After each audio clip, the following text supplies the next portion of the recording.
Salut, c'est Sam de Rolling Stone. Vous le savez, chaque semaine, je vous raconte la petite histoire des grands standards rock et metal. Et ce vendredi, un tube issu d'un premier album qui fut à l'époque le plus vendu aux États-Unis depuis Nevermind de Nirvana. C'est parti.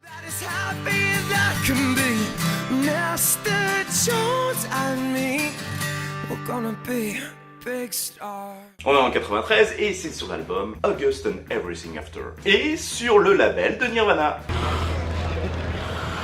Counting Crows, c'est qui? Un groupe de rock de San Francisco dont le nom est issu de One from Sorrow, une comptine de divination britannique sur le comptage superstitieux des pies, famille des corbeaux, et une rime entendue par le chanteur dans le film Signs of Life. Alors pourquoi le succès du groupe? Eh bien, en plus de parler régulièrement aux fans sur internet, en 93 c'est assez rare. Et il fut une époque où le top 40 des radios mettait à égalité rock alternatif et hip-hop. La pop donc un peu roots de Mr. Jones était un juste milieu aux côtés d'une autre Crow. Is that gasoline I smell? Non. Voilà, Cheryl.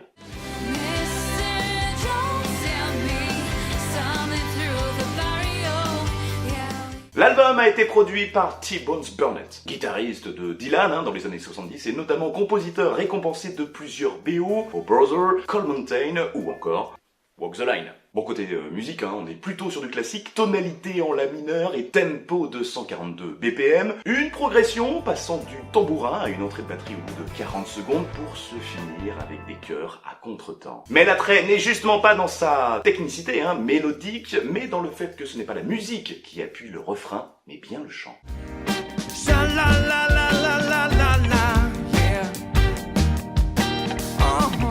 Les paroles évoquent... Dr. Jones? Eh oui. Évidemment que non, Marty Jones.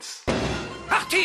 Non, non plus. Un bassiste himalayen et ami d'enfance du chanteur. Le titre évoque aussi Kenny Dale Johnson, batteur de Silverstone, le groupe de Chris Isaak. L'histoire des musiciens en difficulté ayant des rêves de gloire pour ne plus se sentir seuls. Et même si l'idée vient d'une soirée de beuverie avec le fameux Marty... Oh my god, Morty.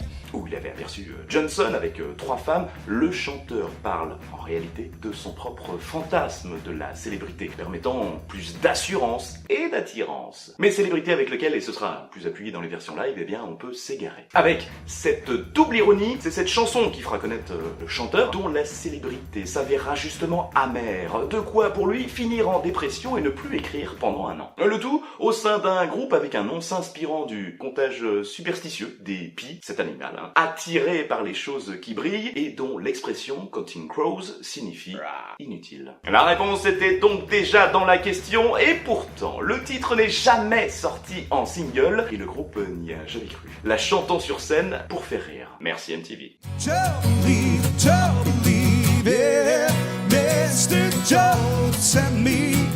Bon, en apparence, le clip est assez banal, à part ce câlin étrange à une porte, ou cette envie de pisser, a priori c'est une grosse envie. Mais le plus important n'est pas là, regardez. Cette danseuse que le narrateur nomme Maria est un des fils rouges du chanteur et apparaît dans les paroles de plusieurs chansons. L'identité n'ayant jamais été révélée, beaucoup pensent que c'est un symbole de la solitude ou du désir.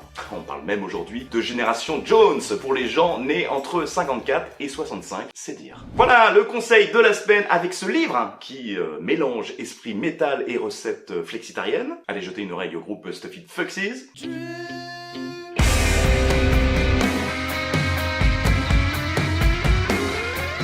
Dites-moi ce que vous en pensez en commentaire. Merci aux tipeurs, utipeurs, souscripteurs YouTube et acheteurs de la boutique. À vendredi. Lorsque quelqu'un mourait, un corbeau emportait son âme au royaume des morts. Mais parfois, il arrive que le corbeau ramène cette âme pour rétablir l'ordre des choses. Ra, ra.